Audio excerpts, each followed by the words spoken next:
First Contact's Deception. The Astrine Empire's first survey ship emerged from Fold space at the edge of Sol's Kuiper Belt on a quiet Tuesday morning. On Earth, only a handful of people knew they were coming. Director Sarah Chen stood in the Titan Deep Space Observatory's control room, watching the alien vessels approach on monitors that officially didn't exist. Her dark eyes reflected the holographic displays as she spoke into a secure quantum channel. Operation Silent Shield is now active. They took the bait. The bait had been decades in the making.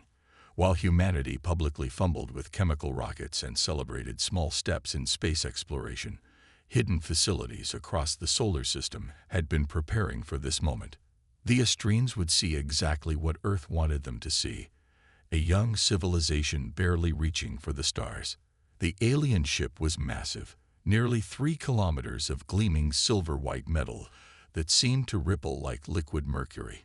Its sensors swept the solar system, detecting humanity's public space infrastructure, the aging International Space Station, crude mining operations on the Moon, and a small research outpost on Mars. Director called out Lieutenant James Rodriguez from his monitoring station. They're broadcasting on all frequencies. The message came in perfect English, translated by AIs that had been studying intercepted alien communications for years. Greetings, people of Earth. We are representatives of the Astrine Empire, a civilization spanning 3,000 star systems. We come in peace to welcome you into the galactic community. Sarah allowed herself a small smile. The Astrines always started this way. Peaceful overtures followed by gradual economic and cultural domination, ending in complete subjugation. They'd done it to dozens of worlds.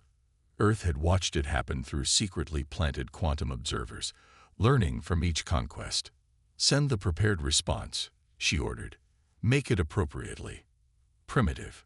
Earth's official reply was enthusiastic, filled with appropriate awe and excitement. The public announcement of alien contact sent waves of celebration across the planet. Political leaders called for unity and calm. Scientists spoke of technological advancement. Religious leaders debated the implications. Behind the scenes, Sarah coordinated with her counterparts in other hidden facilities. Beneath the ice of Europa, quantum computers processed the Astrine ship's emissions, looking for weaknesses. In underground bases on Mars, advanced weapon systems remained powered down but ready.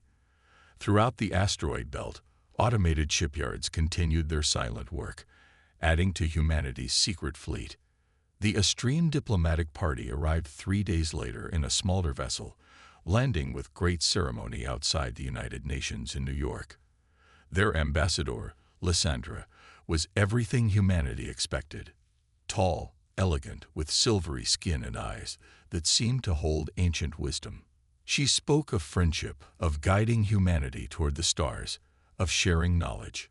Sarah watched the broadcast from her office on Titan, noting how the Astrine's gaze lingered on Earth's apparent technological gaps, the primitive nuclear power plants, the fossil fuel usage. Every weakness was carefully crafted, every flaw intentionally displayed.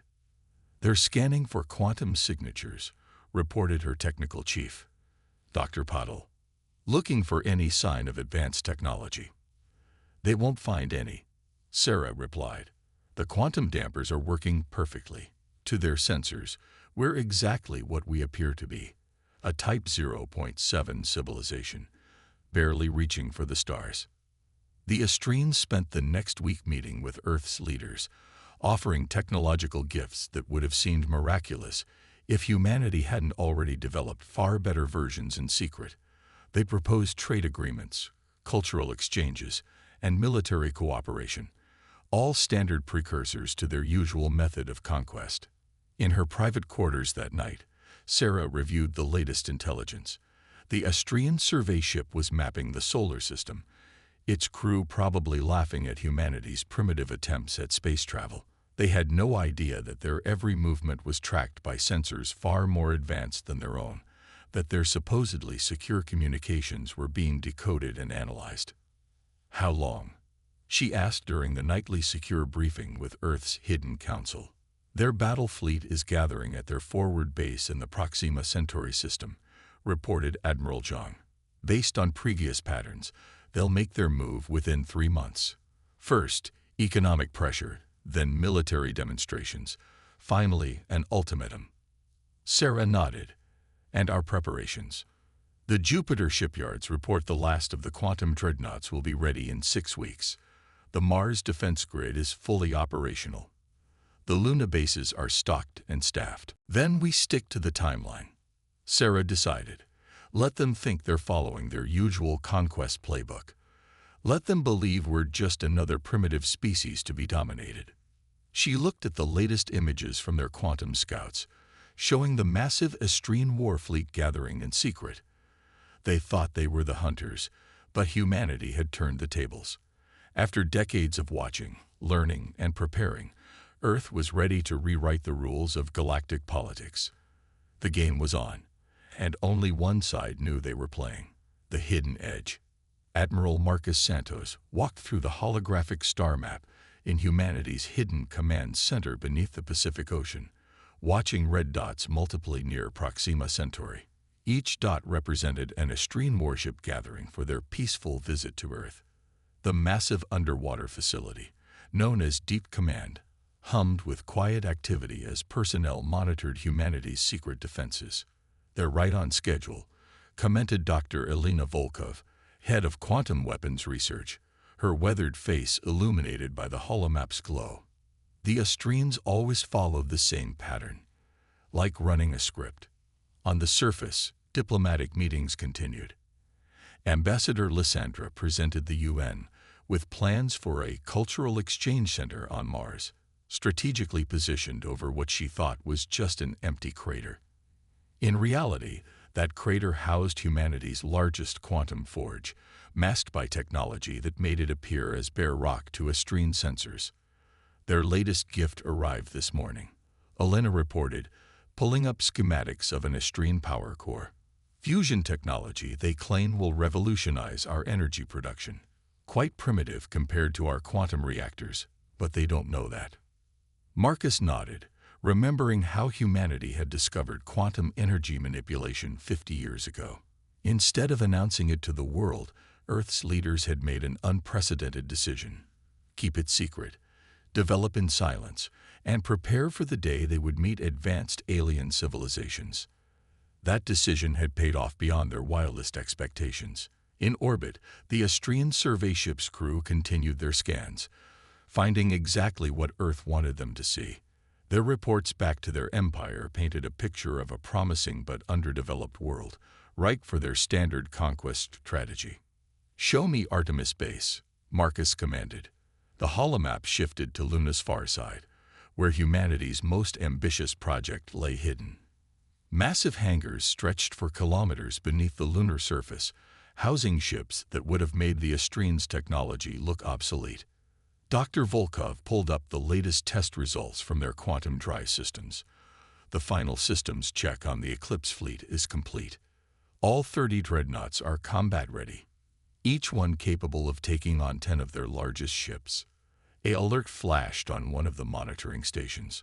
Lieutenant Sarah Chen, Director Chen's daughter, quickly analyzed the data. "Sir, we're detecting quantum fluctuations from the Astrine diplomatic vessel. They're trying to scan through our damping field." Marcus smiled grimly. Let them catch just a whisper. Time to make them curious.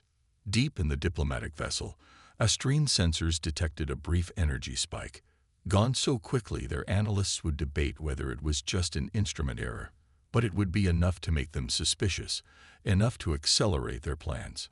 "Status of Project Shadowfall?" Marcus asked, turning to Commander David Okoro, head of Special Operations. David's dark fingers danced across his console, bringing up a new set of projections. "Our quantum eye has decoded 97% of their encryption protocols. We're reading their civilian and military communications as easily as they read our public broadcasts. Their battle fleet will arrive in 6 weeks, not 3 months as they want us to believe." In the 2 months since first contact, humanity had played its role perfectly. Earth's leaders appeared appropriately grateful for Astrian assistance. Scientists acted amazed by technological gifts that were centuries behind what humanity had developed in secret. Military leaders made a show of being impressed by demonstrations of Estrine ships that were painfully obsolete by Earth's hidden standards. But beneath the surface, humanity's real power grew. Quantum fabricators deep under Mars' surface produced advanced weaponry at an unprecedented rate. The asteroid belt's hidden shipyards added final touches to vessels that could rewrite the rules of space combat. And in research facilities scattered throughout the solar system, scientists and engineers refined technologies that the Estrines couldn't even imagine. Message from Director Chen, Sarah announced. The Estrine ambassador has requested an emergency meeting with the Security Council. They're moving faster than expected. Marcus studied the tactical display, watching the pieces fall into place. Good.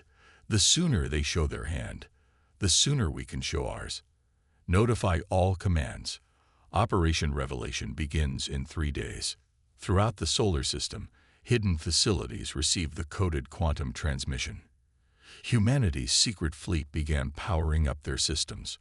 Special forces teams took their positions. Weapon platforms disguised as ordinary satellites prepared to reveal their true nature. The Estrines thought they were following their standard conquest playbook. They had no idea they were about to become part of humanity's greatest deception, a trap centuries in the making. In her private quarters, Sarah Chen studied the latest intelligence reports. The Estrine Empire had conquered dozens of worlds, each time following the same pattern. Peaceful contact, technological gifts, gradual infiltration, and finally military dominance. They thought Earth would be just another conquest. They were about to learn how wrong they were. Breaking the chains. The Estrian ultimatum came during a rainstorm in Geneva. Ambassador Lysandra stood before the UN Security Council, her silver skin gleaming under the chamber lights, no longer bothering to maintain her diplomatic facade. Earth has 24 hours to accept its position as a protectorate of the Estrine Empire, she announced, her voice cold and precise. Our fleet approaches to ensure your compliance. Resistance would be unfortunate. In deep command, Director Sarah Chen watched the transmission with Admiral Santos and the other leaders of Earth's hidden forces. The chamber was silent except for the soft hum of quantum computers and the steady pulse of monitoring systems. They've launched their invasion fleet from Proxima Centauri, Commander Okoro reported. 300 capital ships, over 1,000 support vessels, exactly as our intelligence predicted. Sarah's voice was steady as she gave the order they'd prepared for decades to deliver. Execute Operation Revelation. Show them what humanity can really do. Across the solar system, hidden facilities stirred to life. On Mars, massive hangar doors disguised as crater walls slowly opened. Beneath Europa's ice, quantum weapon platforms powered up. Throughout the asteroid belt, shipyards revealed vessels that would redefine space warfare. Ambassador Lysandra was still speaking when her ship's sensors detected the first anomaly. Deep beneath the lunar surface, quantum engines ignited. Before her staff could react, the moon's far side transformed. Massive structures emerged from hidden bunkers, weapon systems unlike anything in the Estrine arsenal powering up. Impossible, she whispered, watching her sensor displays light up with readings that shouldn't exist on such a primitive world. This is impossible.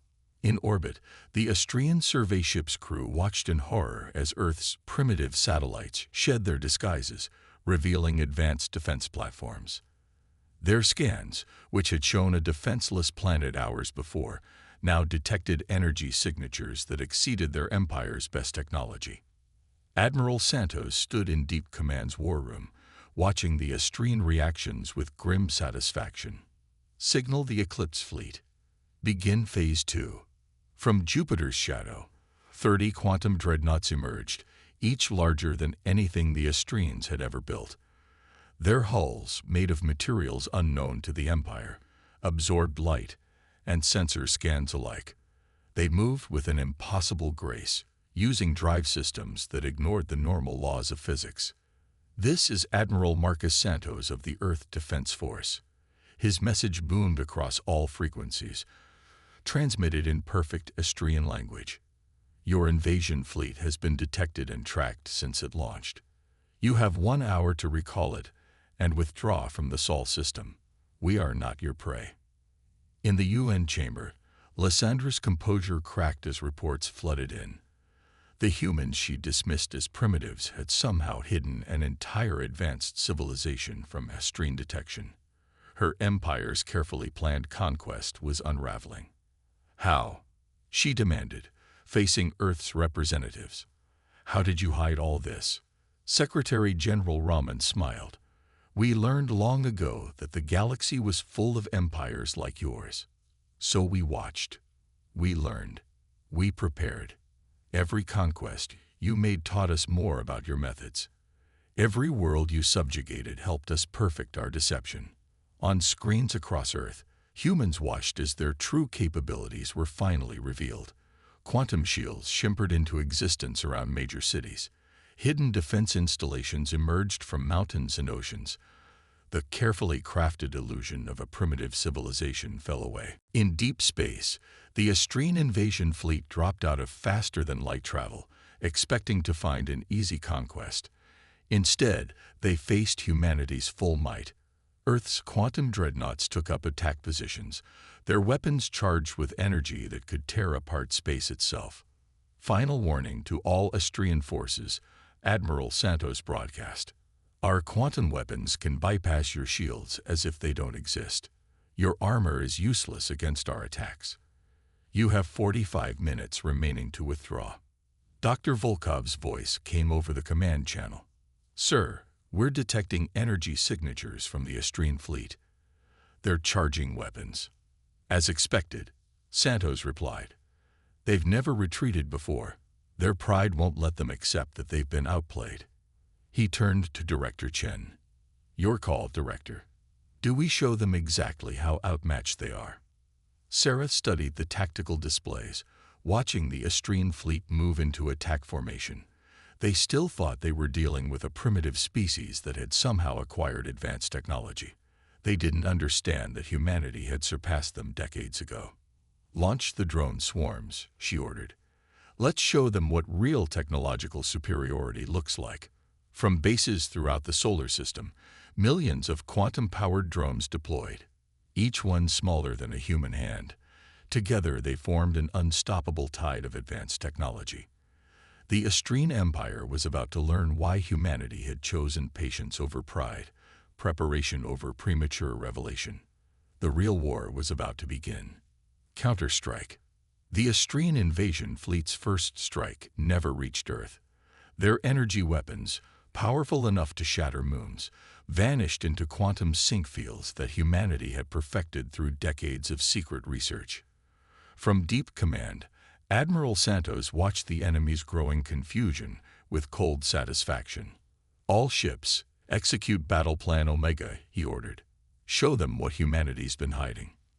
The Eclipse fleet moved with impossible precision, their quantum drives allowing maneuvers that defied conventional physics. Leading them was the flagship Terran Dawn, commanded by Captain Maya Patel, her ship alone carrying enough firepower to match 20 Astrian vessels. Drone swarms in position, Maya reported, her hologram floating above Deep Command's strategic table. Ready to begin Phase 3. The drones, billions of them, formed intricate patterns around the Astrian fleet. Each one contained a miniaturized quantum core, together creating a web of energy that could reshape space itself. The Astrians, still relying on traditional sensors, couldn't even detect them properly. High Commander Vex of the Astrian fleet watched in growing horror as his ship's weapons proved useless against Earth's defenses. Impossible, he muttered, watching energy readings that contradicted everything he knew about physics. Their technology, it's beyond anything we've seen. In Geneva, Ambassador Lysandra received desperate communications from her fleet. The humans had somehow developed technology that made the Empire's greatest weapons look like toys. Her silver skin had lost its luster, dulled by the realization that they had catastrophically underestimated Earth. Your entire conquest strategy was flawed from the start, Director Chen explained. addressing the ambassador through a quantum hologram. You assumed that any civilization that hadn't revealed advanced technology must not possess it.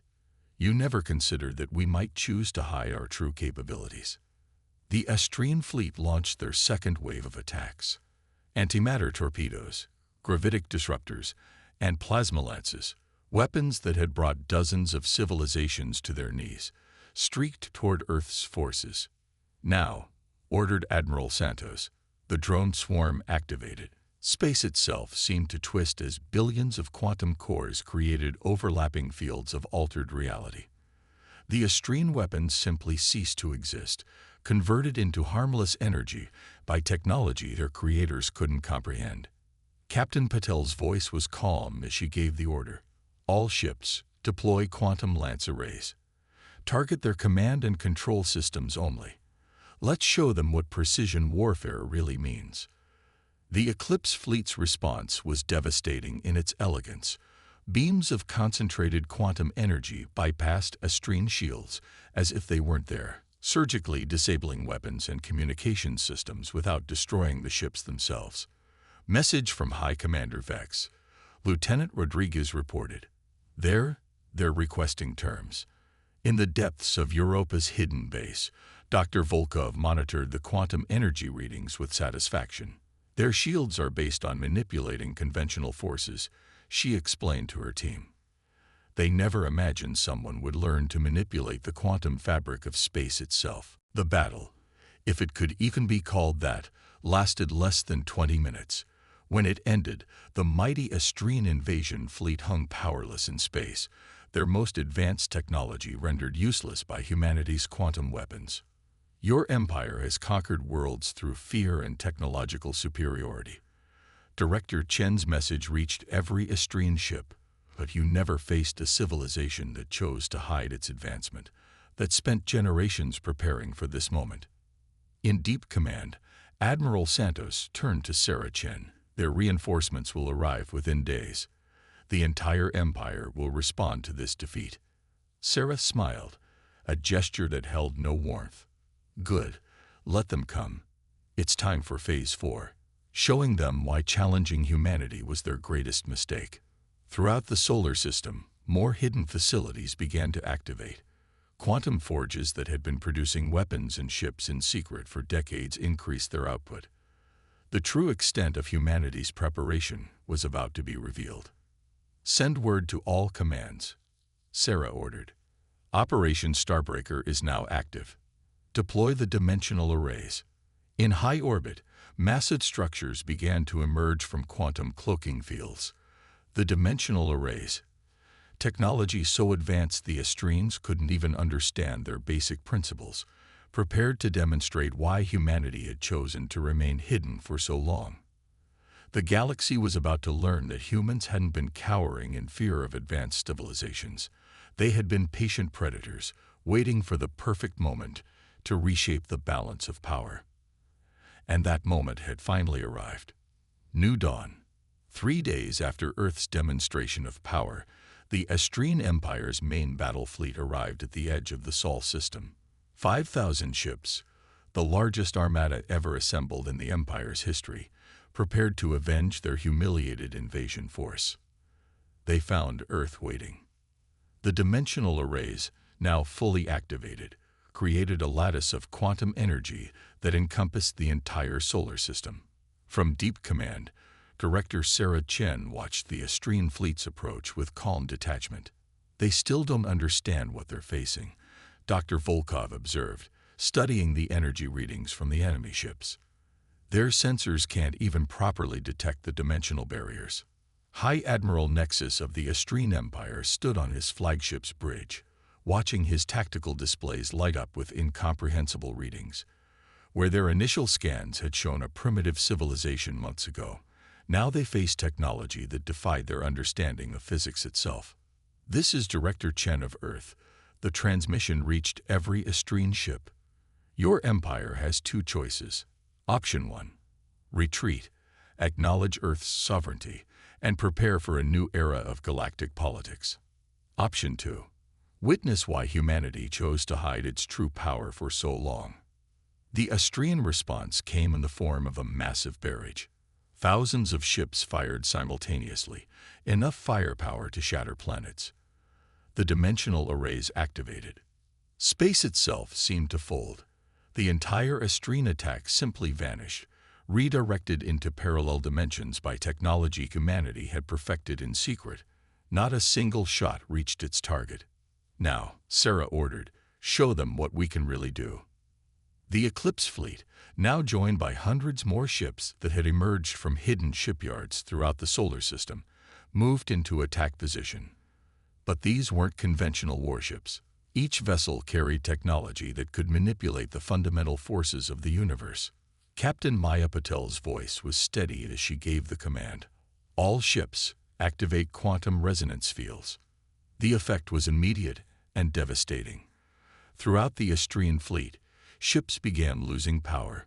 Their most advanced technology, the pride of an empire that spanned thousands of worlds, simply stopped working as quantum fields disrupted the very principles they operated on. "This is impossible," High Admiral Nexus whispered, watching helplessly as his mighty fleet was rendered impotent by an enemy they had dismissed as primitives months ago. In Geneva, Ambassador Lysandra received the final communication from her empire's leadership. After witnessing humanity's true power, the Austrian Empire had made its choice. They would negotiate. The terms were simple but revolutionary. Earth would not seek revenge or conquest. Instead, humanity offered a new paradigm, genuine cooperation between civilizations, free from the threat of force or domination. "We could have revealed ourselves centuries ago," Director Chen explained to the assembled galactic representatives weeks later. "We could have conquered worlds, built an empire of our own. Instead, we chose patience. We watched. We learned. We prepared." The revelation of Earth's true capability sent shockwaves through galactic civilization. Other empires, learning of humanity's hidden power, scrambled to reassess their positions. The age of casual conquest and technological subjugation was over. In deep command, Sarah Chen stood with Admiral Santos, watching the quantum feeds from across the galaxy. Their decades of preparation had paid off beyond their wildest expectations. "The other empires are already reaching out," Santos reported. "They all want to know how we did it, how we hid so much for so long." Sarah smiled. "Let them wonder. What matters is what comes next." She brought up a hologram of the galaxy, now alight with new possibilities. "We've changed the rules of the game. Now we help build something better." Throughout the solar system, humanity's hidden facilities began to shift their focus. The quantum forges that had secretly produced weapons now worked on technology to benefit all species. The dimensional arrays that had defended Earth now powered new forms of faster-than-light travel. Message from the Galactic Council, Lieutenant Rodriguez announced. "They're ready to begin the transition talks." In her private quarters that night, Sarah Chen reviewed the reports from Earth's quantum observers throughout the galaxy. The great empires were already changing, adapting to a new reality where technological superiority alone no longer guaranteed dominance. Humanity had emerged from the shadows not as conquerors, but as architects of a new galactic order. They had proved that true power lay not in the ability to destroy, but in the wisdom to wait, watch, and choose the perfect moment to change everything. The stars were silent no more, and humanity's voice would help shape their song.